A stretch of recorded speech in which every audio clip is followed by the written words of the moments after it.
gracias a la Universidad Pontificia Bolivariana por la invitación y la oportunidad de hablar con ustedes acerca de este tema, que generalmente lo tomamos y lo discutimos en el sector salud, y empezar a discutir esto fuera del sector salud tiene sus retos, ¿no? Y sus oportunidades. Como tenemos entonces entre lo real y lo virtual, es esa pequeña frontera que en realidad las tecnologías de información y comunicación nos hacen borrar, ¿no? Porque qué es real, qué es virtual y cómo nos movemos de una dimensión a la otra, a veces ni nos damos cuenta, y desde ahí vamos a empezar a hacer la reflexión. Y cuando hablamos de telemedicina, generalmente lo primero que se nos ocurre es pensar en la videoconferencia, en el doctor allá que nos está viendo, pero el concepto de tele y quienes están en comunicaciones es como transmitir ese mensaje donde la distancia es mayor de cero, y no sé por qué se devolvió la diapositiva. Y esa distancia mayor que cero no tiene que ver con las tecnologías en sí. Y cuando hablamos de telemedicina es el primer concepto que quiero que reflexionemos, que no tenemos que pensar en la complejidad de la tecnología. Lo que pasa es que la tecnología que tengamos disponible va a modificar la forma como nos relacionamos. Y si vemos, por ejemplo, la imagen que tenemos, que no tenemos, yo la tengo acá, no la tenemos allá. El director. Bueno, las señales de humo. Las señales de humo son una tecnología relativamente sencilla que se ha usado en la historia para decir, hey, hay una epidemia, no vengan por acá.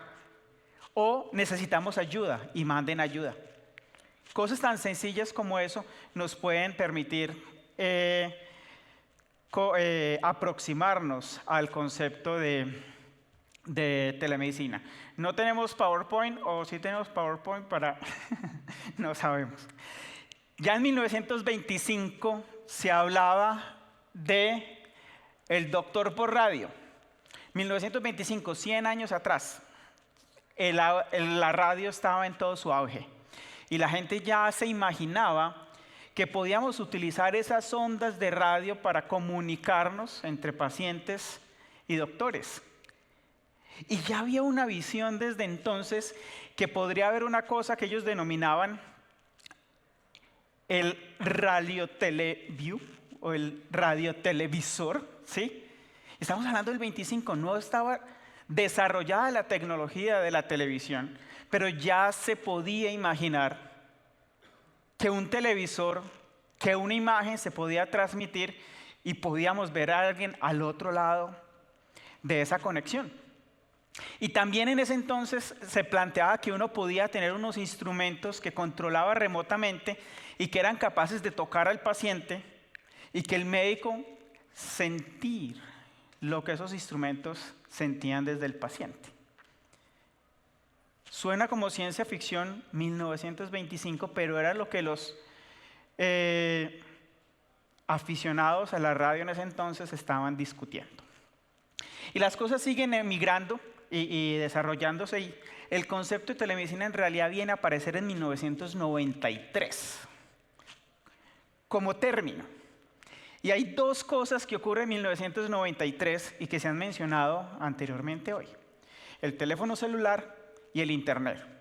¿Qué pasó? Los médicos, a través de la mensajería de texto, se hicieron muy disponibles a sus pacientes. Y empezaron a perder su privacidad, porque antes, cuando uno necesitaba un médico, tenía que tener el teléfono del consultorio, llamarlo al consultorio. Y si estaba, pues la secretaria se lo pasaba a uno, ¿no? Pero una vez tenemos el mensaje de texto, olvídese que esa barrera se perdió. Y empezó entonces, hey, ¿cómo vamos a llamar esto? Y ahora, ¿cómo yo pongo la barrera a mis pacientes que me están demandando 24 horas del día, 7 días a la semana, atención? Y es donde el término se acuña en 1993, simplemente para dar respuesta y empezar la discusión. ¿Qué es este fenómeno que está pasando? Y es similar a la discusión que tenemos que empezar a dar ahora con respecto al metaverso. Y en ese concepto, entonces, los tipos de medicina, podemos decir que hay teleconsulta, muchos de ustedes probablemente la hayan experimentado. La teleconsulta es simplemente cuando interactuamos con el médico acerca de un problema de salud, él nos receta o nos revisa los exámenes remotamente y negociamos algún tipo de plan a partir de ahí. Pero también hay otros modelos que son como el de teleasistencia, y es cuando un médico ayuda a otro médico o a una enfermera o a una PH, un técnico en atención prehospitalaria, en generar una actividad. Y hay interesantísimas experiencias de teleasistencia, por ejemplo, personas que han estado aisladas remotamente y cómo se puede orientar una cirugía con mensajería de texto, una cirugía de control de daño en caso extremo, pero a punto de mensajes de texto, no imágenes, y se puede orientar a una cirugía. O sea, son anécdotas, pero obviamente con las capacidades tecnológicas que tenemos hoy, pues no es muy razonable usarlo por mensajería de texto y lo podríamos hacer en teoría por señales de humo, pero queda mucho más difícil. De ahí viene otro concepto que es el monitoreo remoto de pacientes, en los cuales hay 3 tipos. Uno es instrumentado. A algunos de ustedes le ha tocado hacerse un monitoreo de la presión arterial, que le ponen un tensiómetro, se lo miden 2 días, 1 día, y lo están monitorizando. O un Holter, el electrocardiograma, que estamos monitorizando remotamente, y si hay una arritmia, pues hace parte de la cotidianidad. Y esos datos se están viendo transmitidos. También tenemos conceptos vestibles. ¿Cuántos de ustedes tienen un Fitbit, un Apple Watch o alguna forma de monitorizar su actividad física? Estamos haciendo monitoreo de nuestra condición de salud y la estamos transmitiendo, donde alguien podría también estar revisando qué está pasando con nosotros. Y hay apps también que monitorizan nuestra actividad en salud, como qué comemos, qué consumimos o la misma actividad física. Hay otro tipo de telemedicina que es bastante común, que es el que denominamos asincrónico, que es de guardar y mandar.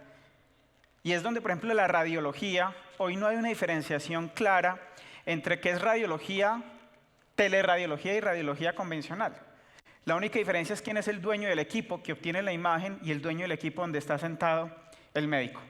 Si el dueño es el mismo, no es teleradiología. Si son 2 compañías diferentes, es teleradiología porque le estamos vendiendo un servicio a alguien más.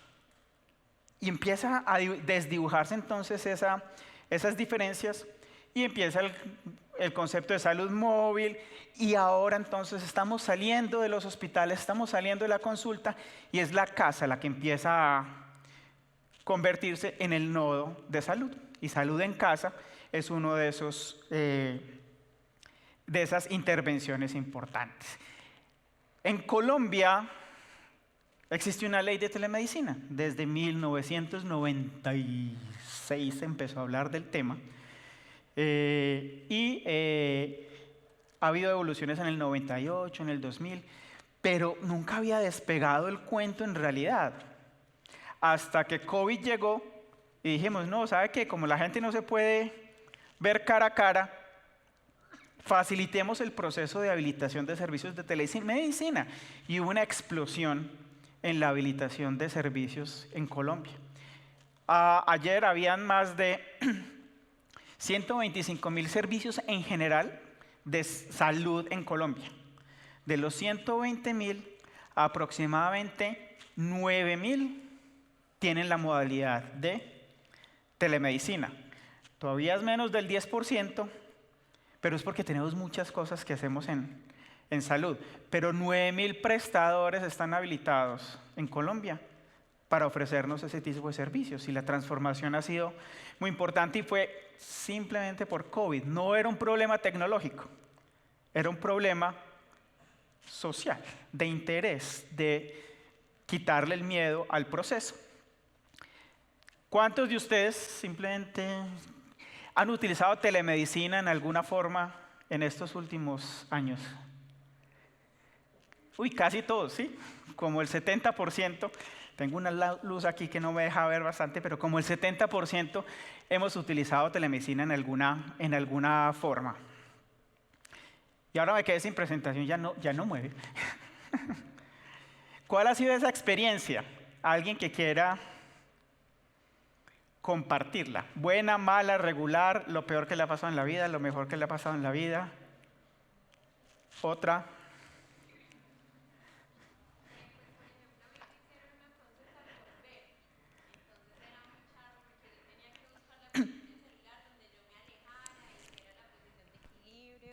Y alzara la mano izquierda, derecha, entonces se caía el celular, volvía y lo paraba. Entonces fue como algo pues de adaptarse, pero el diagnóstico fue bueno y las recomendaciones y los medicamentos hicieron efecto. Pero sí fue algo muy de acomodar el celular, de no te veo bien, de todo. Pero la verdad, conseguí el objetivo que era encontrar pues la atención y cómo curar eso que estaba sintiendo en ese momento. Perfecto, por aquí hay otra mano levantada.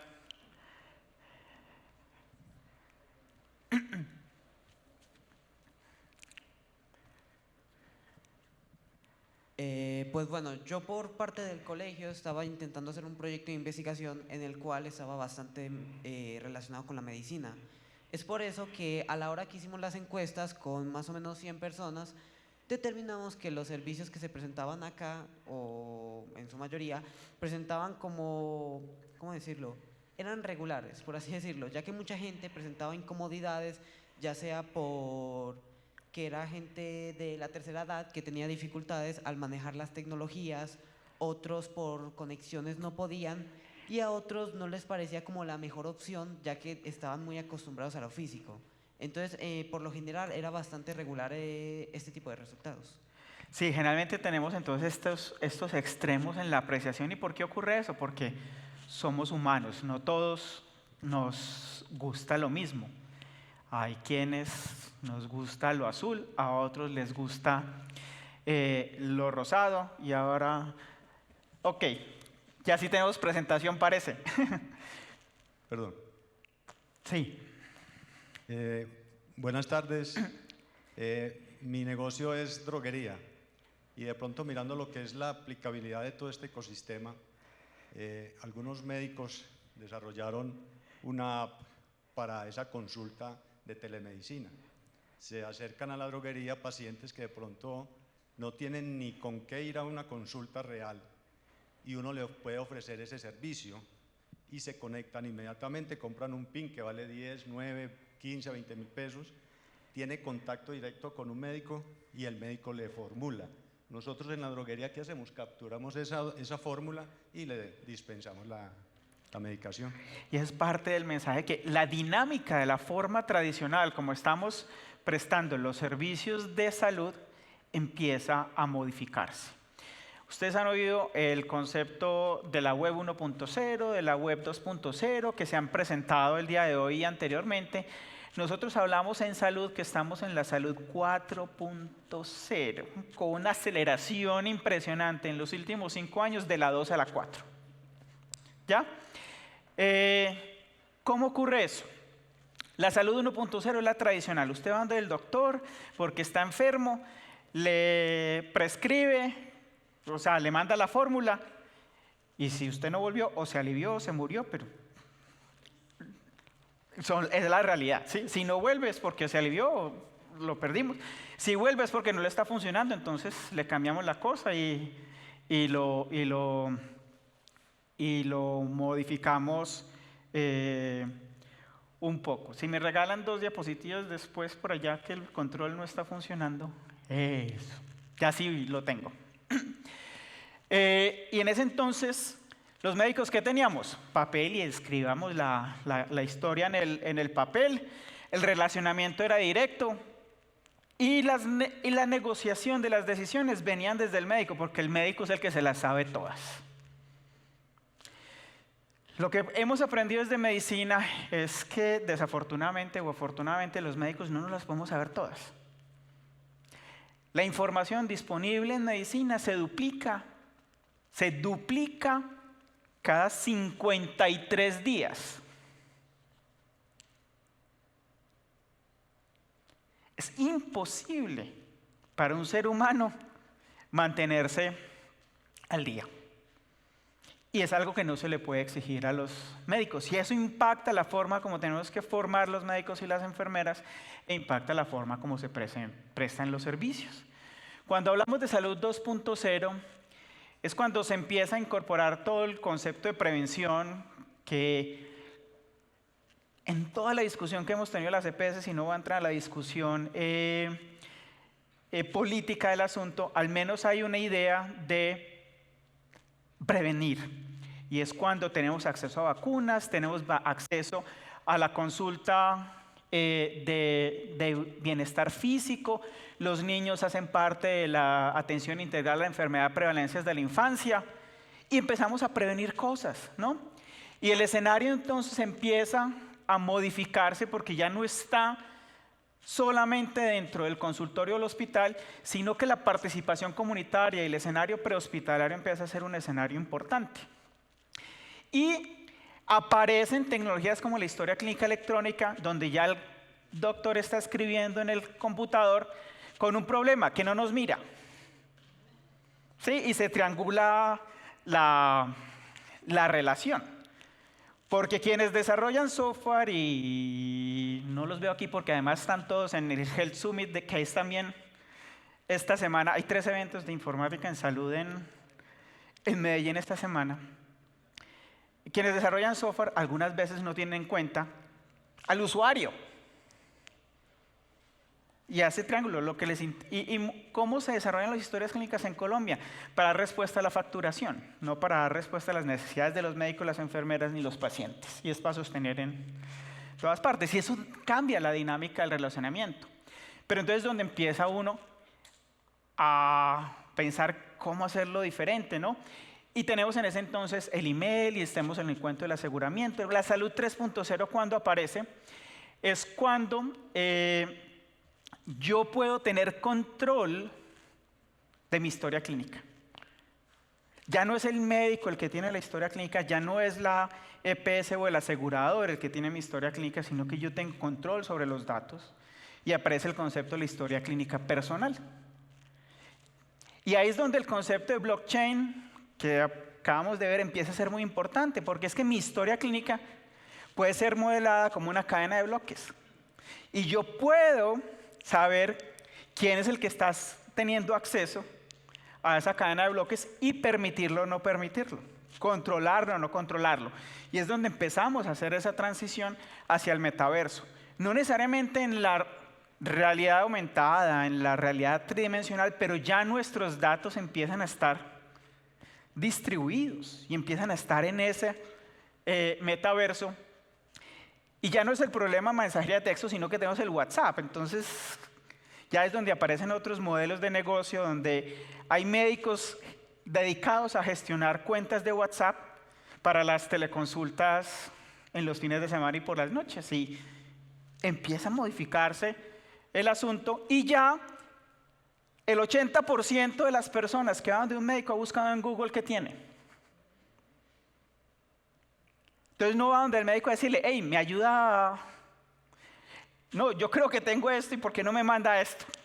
Y ahí entonces toca otra vez, es cómo hacer el renegociamiento, cómo se renegocia la posición del médico con el paciente, porque el paciente es el que está demandando las acciones. Hey, yo vi en internet o en Facebook que esto es lo mejor, lo último en guarachas para lo que yo tengo. Primero, ¿está seguro que es lo que usted tiene? Y venga, conversemos a ver. Pero eso lo vimos con COVID, donde las redes sociales crearon lo que denominamos la infodemia y simplemente amplificamos un montón de mitos, creamos un montón de miedos y eso impactó la forma como se aplicaron algunas medidas de salud pública en Colombia y en el mundo.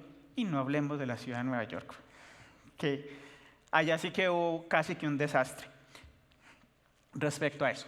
La salud 4.0 entonces es donde ya la interacción ni siquiera es directa, sino que la interacción es mediada por las tecnologías de información y comunicación.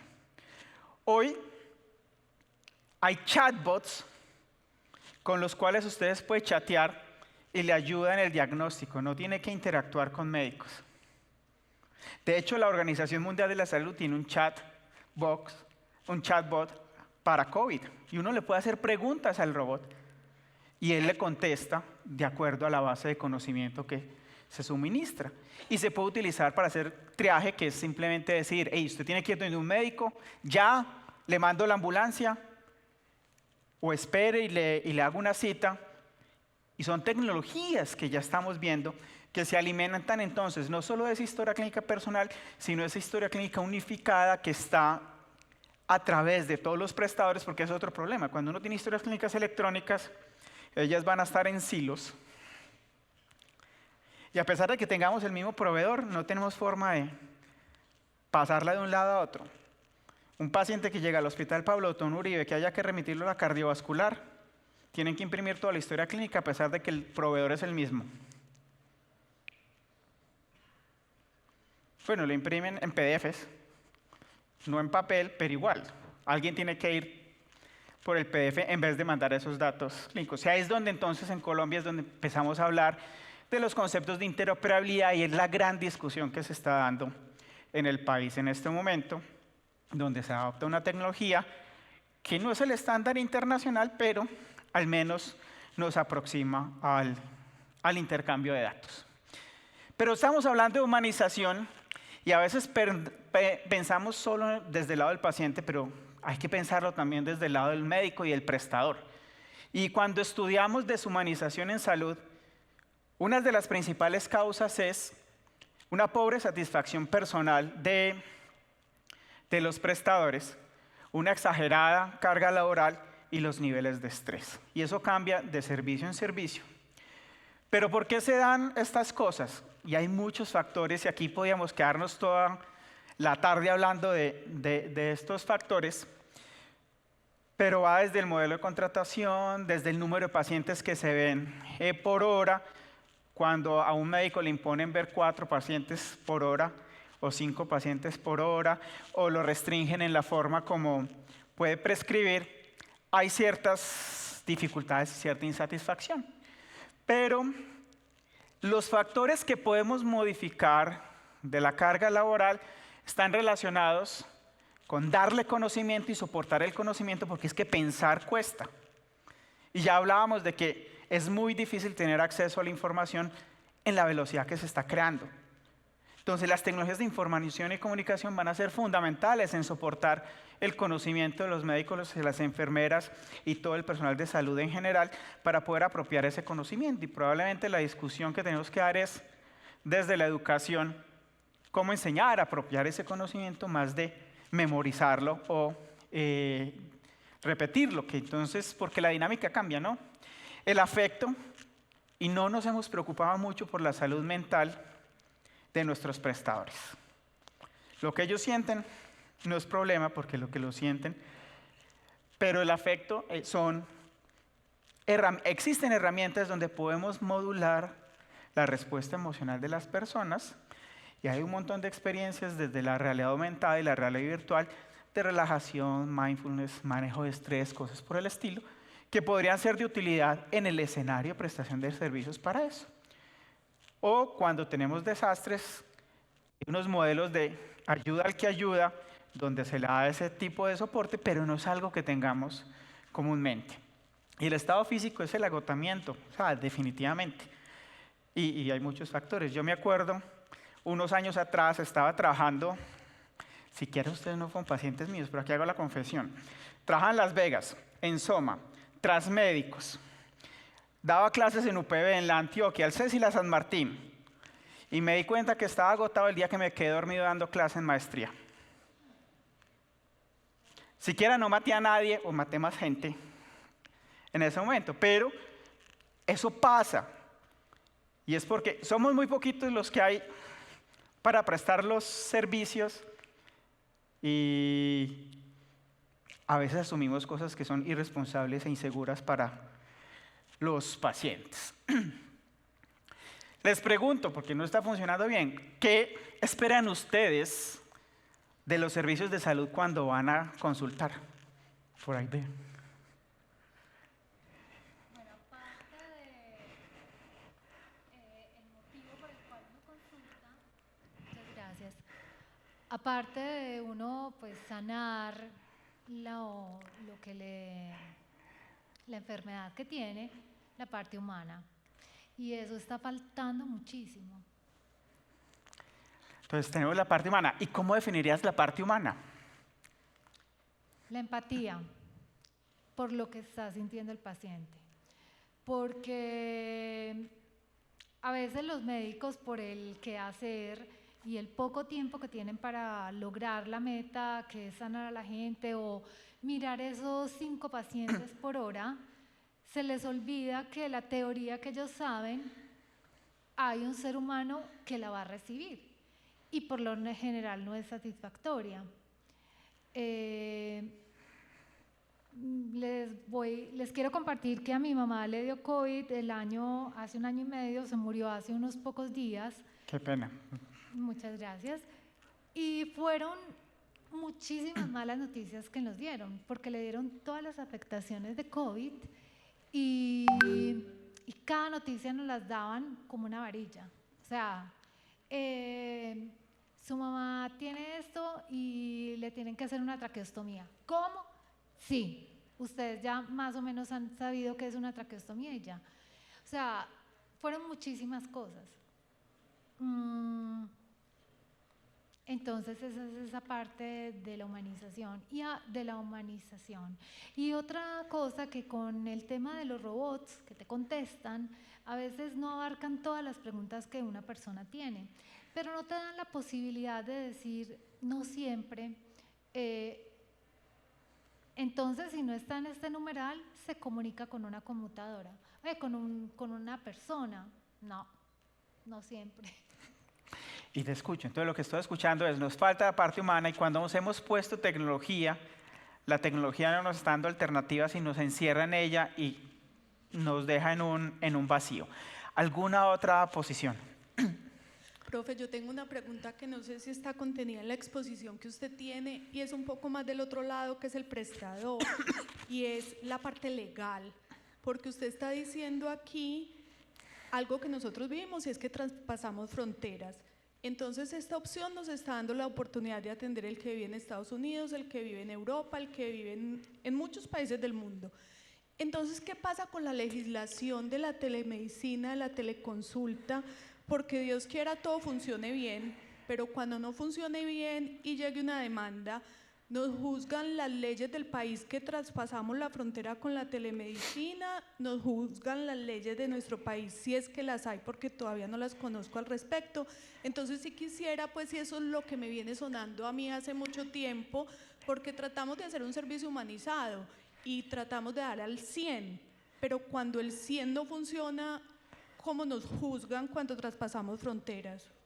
No está en la presentación, pero te voy a contestar la pregunta y es un trabajo que hemos hecho.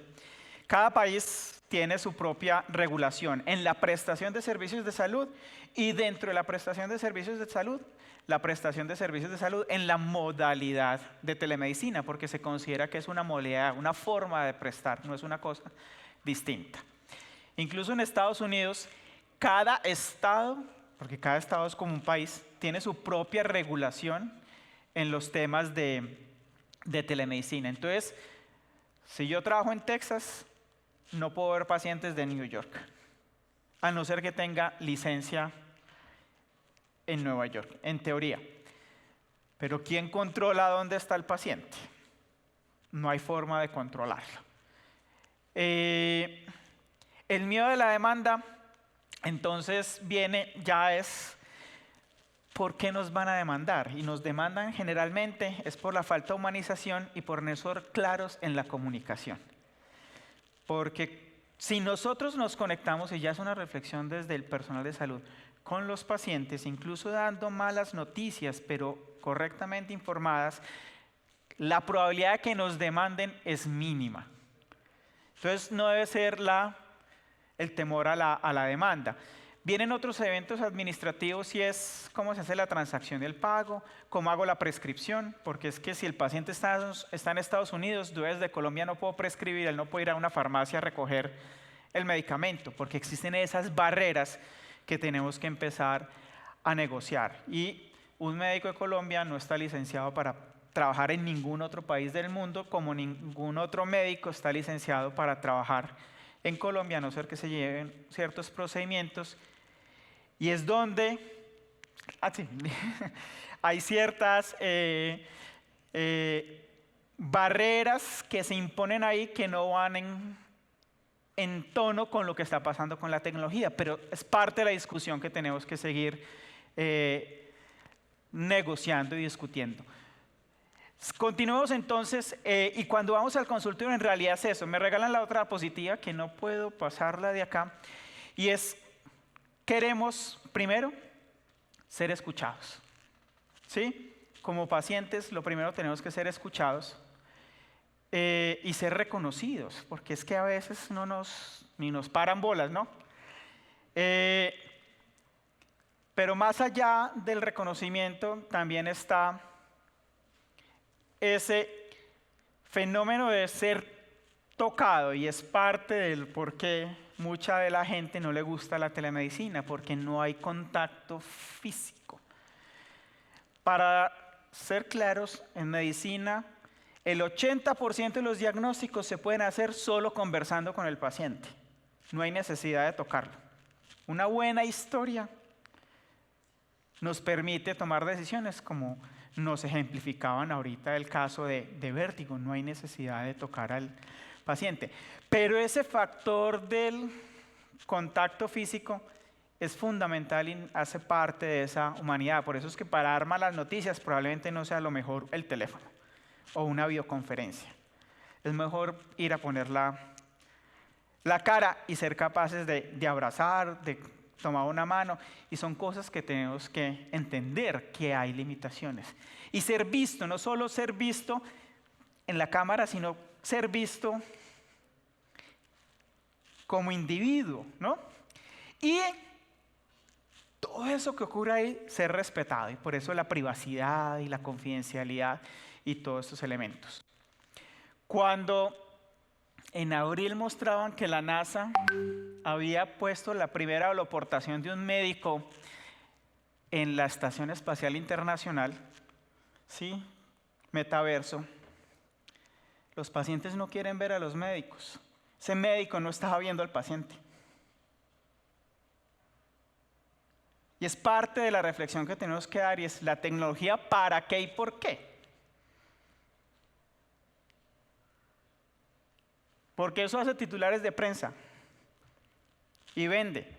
Pero para lograr esto, el individuo que estaba interactuando con el médico estaba utilizando unas gafas de realidad aumentada. Pero no había una cámara en la Estación Espacial Internacional que estuviera transmitiendo ese paciente al médico. Entonces, parte de lo que tenemos que también darnos cuenta es qué es lo que estamos viendo y qué está ocurriendo. Y uno de los grandes vacíos que hay, como les decía, es el tacto. Y la investigación de punta en ese momento que se está dando es en el concepto de la háptica y cómo ser capaces de transmitir tacto. Porque les decía que el 80% del diagnóstico lo hacemos con la historia. El otro 20% se hace con el olfato, el gusto y el tacto. Ya no probamos tanto la orina, es más, no la probamos, pero el nombre de diabetes viene de ahí. Los médicos tenían que ir a probar la orina de los pacientes, y si estaba dulce, entonces era el paciente que tenía diabetes. Sí, ya no usamos el gusto para hacer mucho diagnóstico. El olfato todavía lo utilizamos mucho. O sea, una insuficiencia renal, se hace el diagnóstico desde la puerta. Una infección por Pseudomonas aeruginosa, se hace el diagnóstico desde muy lejos, porque son olores característicos que aprendemos a identificar. Esos todavía no los vamos a poder transmitir, pero el tacto es donde sigue la próxima frontera en telemedicina y en tratar de cerrar esa brecha de esa humanización. Pero vuelve y juega. ¿El tacto para quién? ¿El tacto para el paciente o el tacto para el médico? ¿Y cómo beneficiamos eso?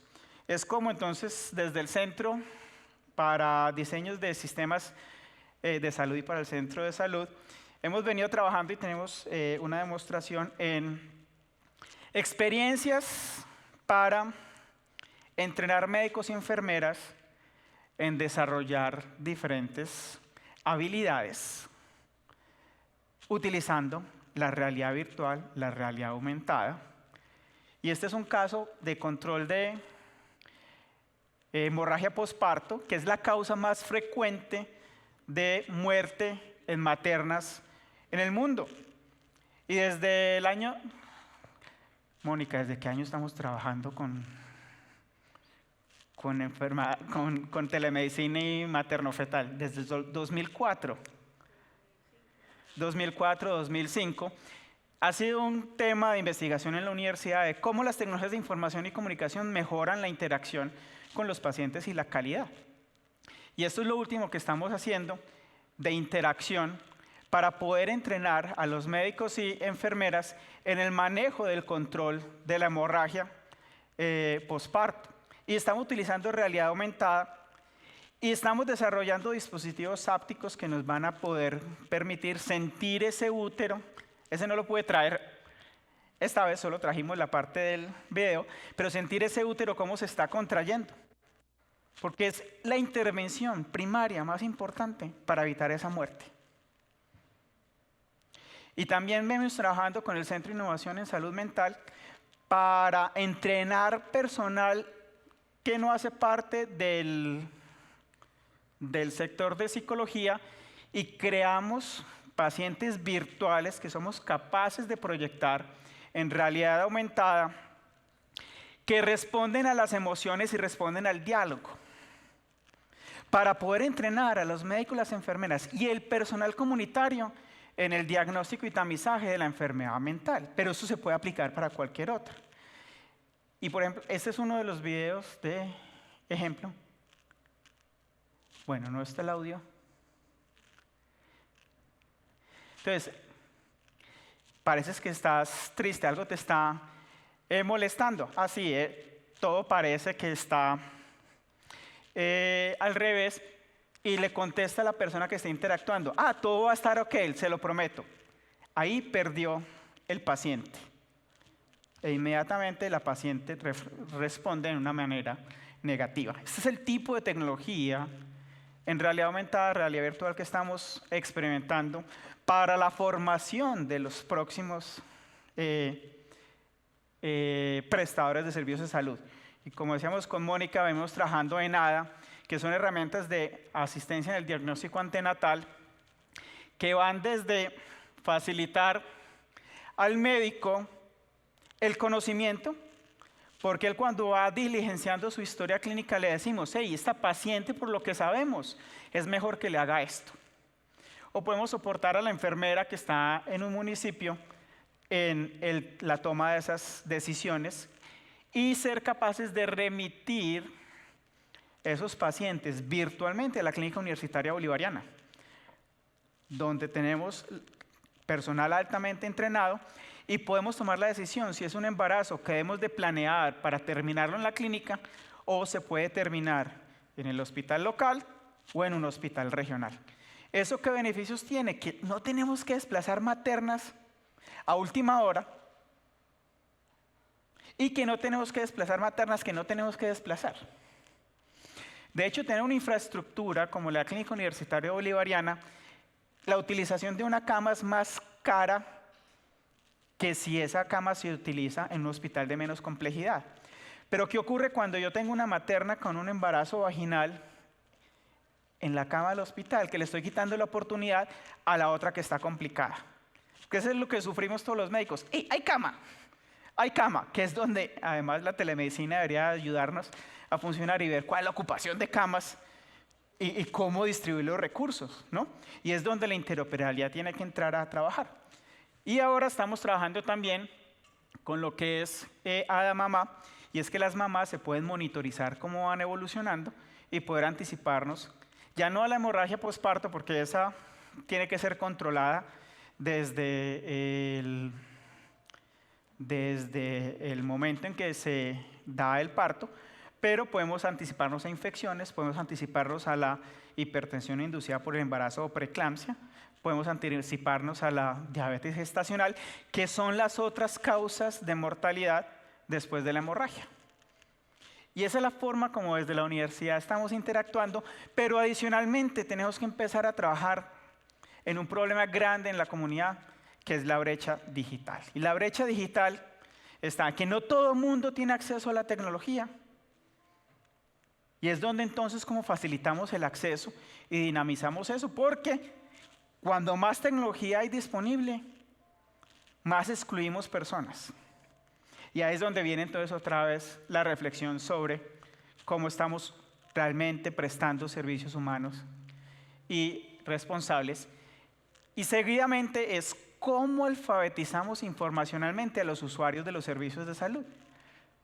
Porque es muy fácil retuitear, es muy fácil reenviar la cadena del WhatsApp sin ser críticos del dato o la información que viene ahí. Ya es donde viene la labor desde la universidad y de cómo modificamos eso. Y esto no es para asustarlos, pero son las tecnologías que vienen en fronteras de 2, 5, 10 y 10 años. Y no las voy a leer todas, pero todas son tecnologías de información y comunicación que pueden revolucionar y modificar la forma como nos estamos interactuando con pacientes. Y aquí hay 50 nuevas que aparecieron entre el 2020 y el 2021 que siguen la propuesta. Al final, vamos a estar enfrentando rápidamente una salud 5.0, donde las tecnologías de información y comunicación en el metaverso nos van a permitir tener una medicina y una salud pública personalizada, donde las acciones van a ser preventivas, proactivas, participativas, en pos de esos pacientes, y donde todo lo que hemos sabido históricamente en salud probablemente tenga que ser reevaluado porque los experimentos son de n igual a 1. Cada paciente, en la medida que recogemos más datos, es diferente del grupo control. Es un nuevo caso que no se ha visto antes y es uno de los grandes retos para la epidemiología, para la ciencia tradicional. ¿Qué va a pasar cuando tenemos más datos sobre un paciente que no lo podemos hacer ajustar a un modelo preexistente? Y ahora entonces, como decía Arthur C. Clarke en su libro Los peligros de la profecía, y aquí estoy tratando de ser algo de profeta, la falla de la imaginación, en un libro que son los perfiles del futuro y las búsquedas por los límites de lo posible, y es cualquier tecnología suficientemente avanzada es indistinguible de la magia. Y a muchos nos parece que esto es magia, pero en realidad hay un montón de ciencia. Pero como siempre va a haber positivo y negativo. ¿En qué forma lo utilizamos? Es parte de esa discusión y esa reflexión. Y como vemos entonces, esa frontera entre lo real y lo virtual, prácticamente las tecnologías de información y comunicación las están borrando. Imagínense en alguien en el siglo XVIII viendo un celular, que no es más mágico que lo que ocurre en un dispositivo que podemos cargar en la mano. Hoy estamos hablando de metaverso y rápidamente probablemente vamos a estar inmersos sin habernos dado cuenta. Muchas gracias.